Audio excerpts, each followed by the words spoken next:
ассалому алейкум бачаҳои азиз. Мо имрӯз фанни физикаро барои хонандагоне оғоз менамоем ки онҳо аз нӯ сар мекунанд, яъне ба физика аз аввал шинос мешаванд. Физикаи мактаби миёна аз синфи 7 оғоз мешавад ки физика чхеле ки ба шумо маълум аст, физика аз 5 қисми асосӣ иборат аст. мо пеш аз он ки ба фанни физика саршавӣ фанни физика омода шавем, мо пеш аз ин аз синфҳои поёнӣ ба фанни табиатшиносӣ, омӯзиши фанни табиатшиносӣ машғул будем. дар фанни табиатшиносӣ мо ба бисёр ҳодисаҳо, бисёр қисматҳо, бисёр ҷисмҳо шинос шуда будем. яъне он чизе ки шумо читоре ки медонед, он чизе ки атрофи моро иҳота карда шудааст, мо вайҳоро мебинем, ҳис мекунем, инҳо ҳамаш материя номида мешаванд, яъне материалӣ, яъне ҷисмҳои материалӣ мегӯем. хоҳ мо ба парта наздик шавем, хоҳ ба стул наздик шавем, хоҳ ба компютер, хоҳ ба берун бароем мо ҳавои тоза гирем, ҳама инҳо материя ҳастанд. Материя яъне он чизеро ки мо материя мегӯем, инҳо ҷисмҳо.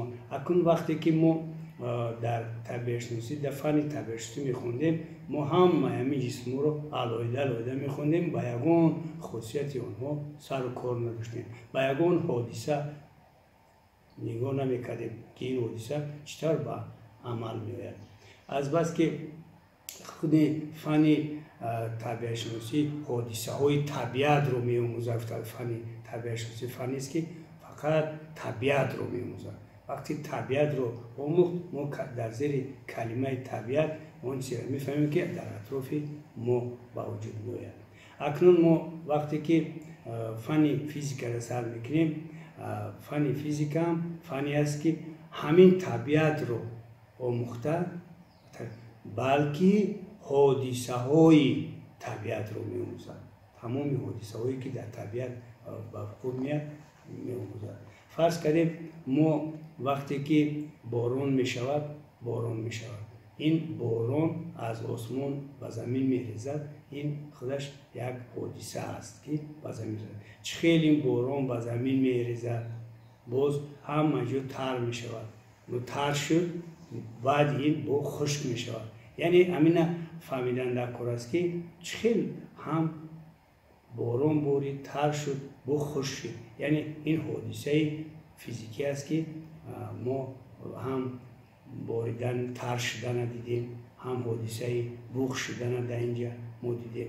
ё ки ҳангоми боридани борон хунукӣ бошад, оби ки дар замин мерезад ях мекунад.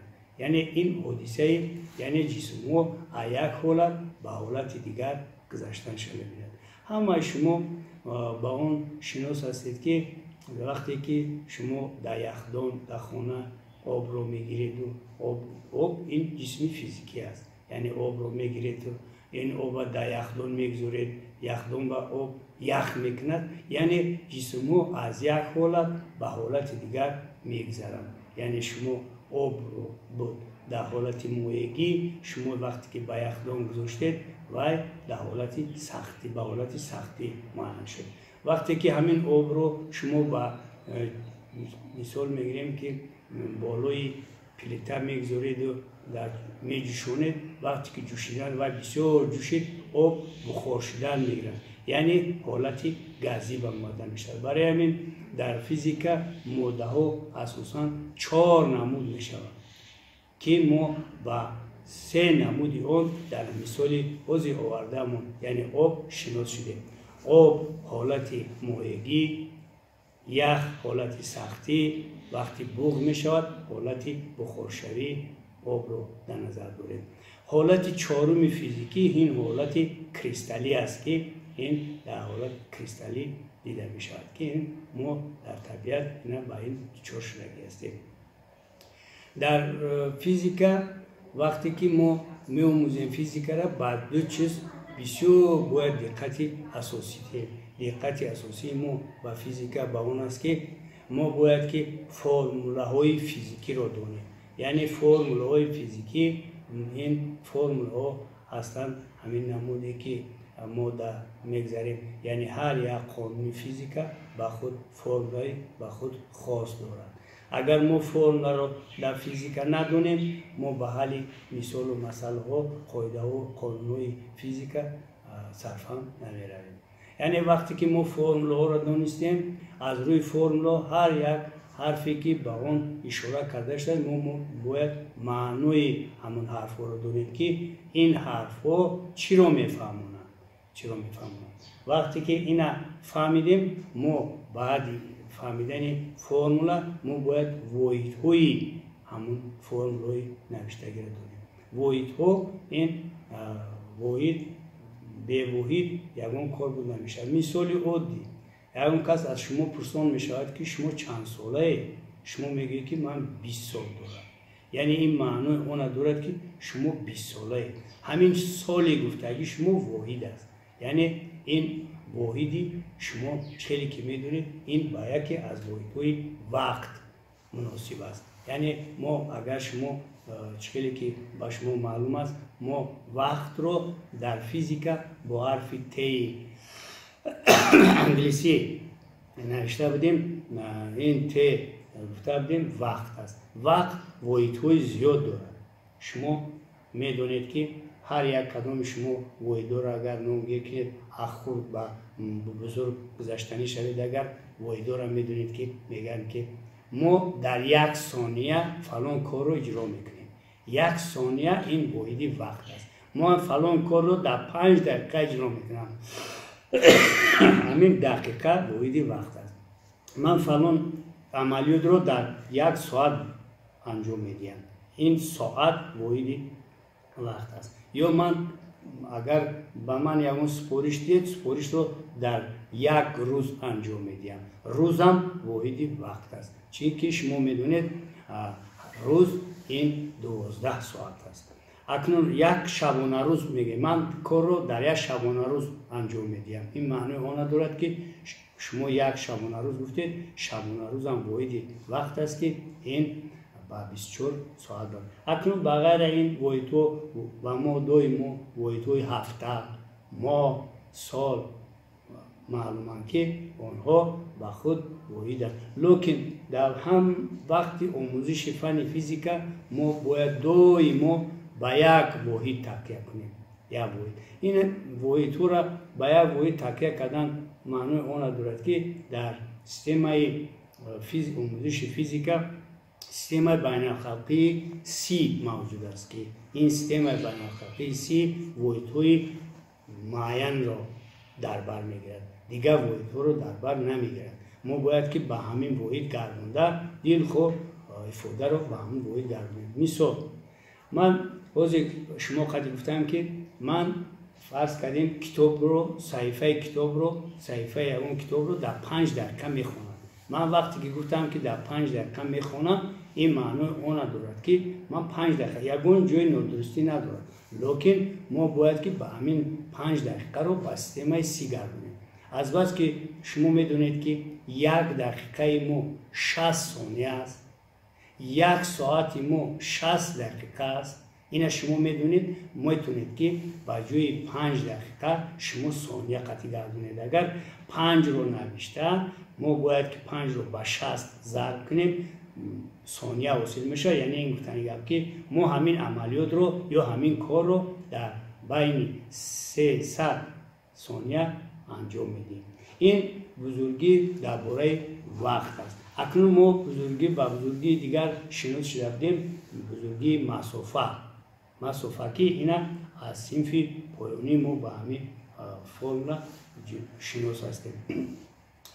در وقتی آموزش فن متماتیکا ما ما فرمولای مسافه رو می نوشتیم. فرمولای مسافه رو چیزی که شما میدونید در متماتیکا صنف پایانی S برابر V ضرب T نوشته بودیم که در اینجا S مسافه، V سرعت، T وقت بود. اکنون از بس که ما قطعی شما واحدهای وقت رو گفته گذاشتیم، اکنون واحدهای مسافه رو میگیم. یعنی مسافه وقتی که ما مسافه یا روی تکرار شده میگیم در فیزیکا، ما در نظر داریم همشه واحد камтарак хурдтар мегирем, аз ин дар воҳидҳои хурд ҳам ҳастанд, лекин мо воҳидҳое мегирем ки шумо ба ҳамин воҳидҳо дар мактаб шинос ҳастед. акнун воҳиди аз ҳама хурде ки дар мактаб шумо шинос ҳастед, ин воҳиди миллиметр аст, яъне 1 миллиметр мегӯем. баъди миллиметр мо сантиметр мегӯем. вақте ки мо сантиметр мегӯем, баъди вай дециметр мегӯем, баъди вай мо метр мегӯем, баъди вай километр мегӯем. вақте ки мо ҳамин воҳидҳои дарозиро шумо қати воҳидҳои масофаро шумо қати гуфтан мегирем, шумо агар ба шарти ки таблицаи ҳамин воҳидҳоро донед, ина бояд ҳар як хонанда донад, чунки воҳид ин бисёр лозим аст барои мо.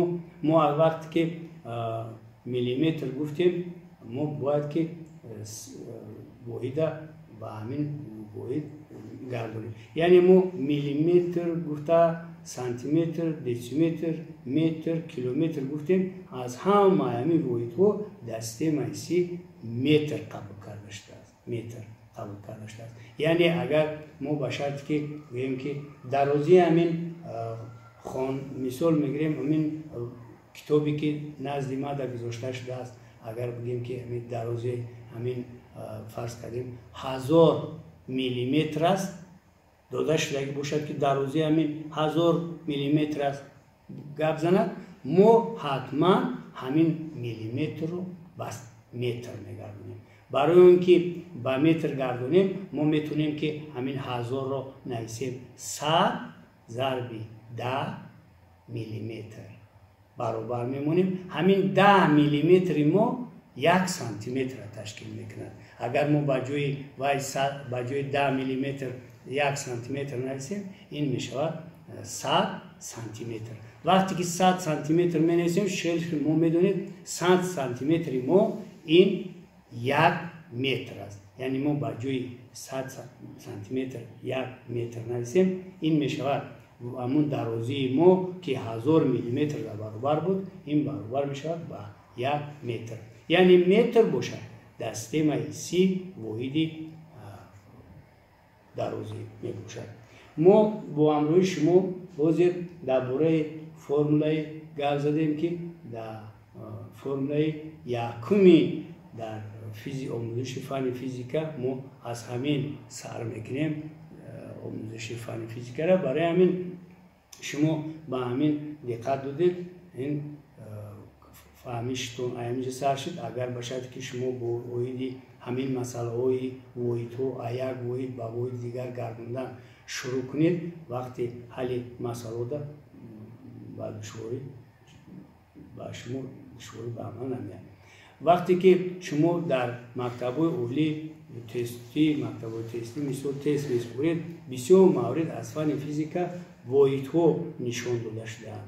яъне ин воҳиди чия гуфта рости як формулада воҳиди як формулаи дигара менависанд, дар рости ягон формулаи дигар воҳиди дигара менависанд. шумо бояд аз рӯи ҳамин воҳидҳо ки навишта шудааст, воҳиди асосие ки дар системаи си ба ҳамин бузургӣ вобаста аст, яъне бояд шумо ёбед. яъне аз рӯи боз шумо бояд формулаҳоро барои он донед ки шумо дар мактаб вақте ки боз ба ҳамин дучор мешавед баъзе масъалаҳо, дар ин масъалаҳое ҳастанд ки якчанд формулаҳо навишта шудааст. аз ҳамон формулаҳои навишташуда мо бояд ки доим кӯшиш намоем ки ин формулаҳои будагиро ҷудо карда тавонем ки ин формула чия ва ин формула чия. ҳоло мо бо шумо дар омӯзиши фанни физика мо сар мекунем аз формула, сар мекунем аз мавзӯи суръат ва ба мавзӯи суръат сар мекунему. аз ҳамин мавзӯи суръат сар карда якчанд формулаҳои дигарро аз инҷа ҳисоб карда мебарем. барои ин ман пеш аз он ки формулаи суръата сар кунам, шумо қатъи гап мезанам ки воҳиди суръат худаш чӣ хел бузургӣ аст. мисоли оддӣ, шумо вақте ки дар хона ба мактаб қадам мегузоред, бо як намуд қадамгузорӣ омада мегиред, ин маънои он дорад ки шумо ба ягон суръати муайяне ба хона омадед. агар шумо аз хона бо велосипед ба мактаб биед, суръати омадани шумо боз дигар мешавад. агар ба шарти ки шумо аз хона ба мактаб бо автомобил биёед, шумо тезтар ба хона мерасед, ба мактаб мерасед. Чунки инҷа суръат, анакин бузурги суръат дар ҳаминҷа намудорад. Шумо вақти пиёда рафтанда суръататон хурдтар аст, вақти велосипед қайд меед суръататон афзунтар мешавад, вақти бо автомобил меед суръататон боз зиёдтар мешавад. яъне ҳамин мафҳуми суръата дар ҳаминҷа муайян карда ки чӣ хел суръат зиёд мешавад. суръат вобастагӣ дорад ба вақт ва масофа. аз бас ки дар мисоли овардагии мо масофаи байни мактабу хонаи шумо агар ба шарти ки як бошад, якхела буданда, шумо вақте ки аз хона ба мактаб пиёда меоед, шумо фарз кардем агар дар 5 дақиқа биёед, бо велосипед дар 3 дақиқа меоед, бо мошин бо автомобил шумо дар 1 дақиқа меоед. бинед ҳамин калимаи вақт доим тағйир ёфта истодааст. бори аввал да ман гуфтам пиёда 5 дақиқа, бо велосипед 3 дақиқа, бо автомобил 1 дақиқа. яъне ки чӣ хеле ки шумо медонед, суръат ин бузургиест ки ба масофа мутаносиби роста буда, ба вақт мутаносиби чапа аст. акнун калимаи мутаносиби роста ва мутаносиби чапаро мо аз математика медонистем ки вақте ки ду бузурги мутаносиби роста буданд, маънои он дорад ки агар чӣ қадаре ки ва мисол бузургиҳо роста буданда вай афзун шавад, инам ҳамон қадар меафзояд. яъне чӣ қадаре ки вай кам шавад, инам ҳамон қадар кам мешавад. яъне бузурги яхела. агар вақте ки мо мутаносиби чапа гап мезанем,